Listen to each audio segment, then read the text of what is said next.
အဆုံးထိမဆွဲဖြစ်လိုက်တဲ့ artwork တွေတိုင်းကတကယ်ပဲအကျိုးမရှိတော့ဘူးလား Illustrator တိုင်းကကိုယ့်ရဲ့ iPad တွေ sketchbook တွေထဲမှာအဆုံးထိမဆွဲဖြစ်ပဲတဝက်တစ်ပြက်နဲ့ပြစ်ထားရတဲ့ project တွေ artwork တွေဆိုတာအနည်းဆုံးတစ်ပုံကနေ9ပုံတည်းကတော့ရှိကြစမရဲဘူးเนาะအဲ့တော့တစ်ခါလေကြာရင်ဒီတစ်ပုံကို Windows ကအဆုံးထိမဆွဲနိုင်ဘူးဆိုရင်တော့မှ Windows ရဲ့အချိန်တွေကုန်သွားတယ်အဖတ်မတင်တော့ဘူးဘာမှအဖတ်မတင်ဘူးဆိုကိုစိတ်ပြမိကြတယ်ဟုတ်ဒါပေမဲ့တကယ်တော့အဆုံးထိမရောက်ဖြစ်ခဲ့တဲ့အဲ့ဒီ artwork တွေတိုင်းကကိုမမြင်နိုင်တဲ့အကျိုးကျေးဇူးတွေအများကြီးရလိုက်တယ်ဆိုတာရောသိထားကြလားအဲ့တော့ပုံတပုံအချောတက် rendering မလုပ်ဖြစ်ခဲ့ရင်တောင်မှအစပိုင်းအဆင့်တွေမှာ sketch ပုံဖော်တာတွေ composition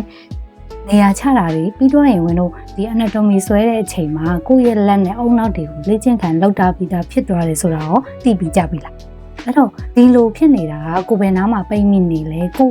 ဆွဲတဲ့အခါမှာဘယ်ညာကကိုယ့်အတွက်ခက်ခဲဖြစ်စေလဲဆိုတာကိုဝင်တို့ကသိလိုက်ရတဲ့အတွက်ကြောင့်ကိုကနောက်ထပ်ဘာတွေလေ့လာရမလဲထပ်ပြီးမှလေ့ကျင့်ရမလဲဆိုကိုပြန်သိစေတဲ့အကောင်းဆုံးအချက်ဆိုတာလည်းမမာဘူးပေါ့နော်အဲ့တော့အဆုံးထိဝင်တို့ကိတ်မုံတစ်လုံးပြီးအောင်မဖုတ်နိုင်ပေမဲ့ပေါ့နော်ကိတ်မုံဖုတ်တဲ့ process တွေလေ့ကျင့်ခန်းတွေတော့ Windows ကတေချာရရှိသွားတာဖြစ်လို့ artwork တွေတဝက်တစ်ပြက်နဲ့ဖြစ်သွားတိုင်း Windows အတွက်အကျိုးမရှိတာမဟုတ်ဘူးအဲ့ဒါကြောင့် Windows လက်ရှိမှာဒီလို artwork တွေတစ်ပြက်နဲ့ပိတ်မိနေတယ်ဆိုရင်လည်းအဲ့ဒါတွေကိုခဏလောက်ပေးဖယ်ပြီးမှ Windows စိတ်ကူအစ်စ်ကနေစပြီးမှပြန်ဆွဲလိုက်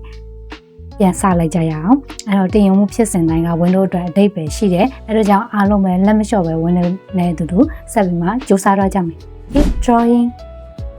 ဒါနဲ့ YouTube ရောဒီအခု